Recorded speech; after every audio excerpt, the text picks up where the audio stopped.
24 ঘন্টা রাতেও ফরজ, দিনেও ফরজ। 24 ঘন্টা ফরজ যেটা, এটার নাম পর্দা।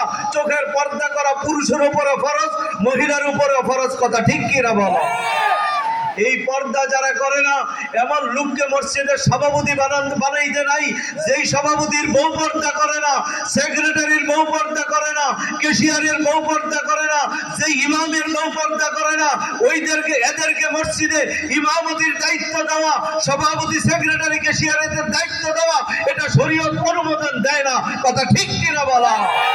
এই জন্য বাংলাদেশে আমরা তাকায় দেখি, অনেক সভাপতির বউ পর্দা করে না, অনেক সেক্রেটারির বউ পর্দা করে না, অনেক ক্যাশিয়ারের বউ পর্দা করে না, অনেক ইমামের বউ পর্দা করে না, অনেক খতিবের বউ পর্দা করে না, অনেক মুসল্লির বউ পর্দা করে না, অনেক হাজির বউ পর্দা করে না।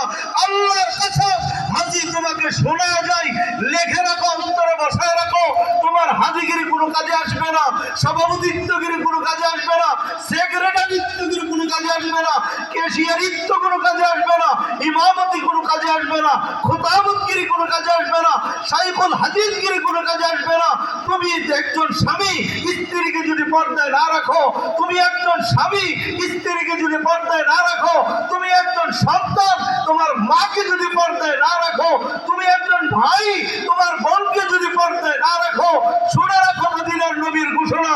আল্লাহর নবী বলে, কাল কিয়ামতের ময়দানে এই সভাপতি সেক্রেটারি ইমাম আর খতিবেরা উঠবে, এদের কপালে একটা লেখা উঠবে, সেই লেখাটা হবে আদ-দাইয়ুস। মদিনার নবী বলেন, আদ-দাইয়ুসু লা ইয়াদখুলুল জান্নাহ, দাইয়ুস কখনো জান্নাতে যাবে না। জোরে আওয়াজ করে বলেন আউযুবিল্লাহ। দাইয়ুস জান্নাতে যাবে না, এটা কার ঘোষণা? জোরে বলেন, নবীজির ঘোষণা। কার ঘোষণা? নবীজির ঘোষণা। এই জন্য বলবো, ভাইয়া চোখের পর্দা করে, এটা 24 ঘন্টা ফরজ। এই ফরজ যারা তরক করবে, 24 ঘন্টা এদের আমল নামায় কবিরা গুনাহ লেখা হবে। বলেন কি গুনাহ? জোরে বলেন কি গুনাহ?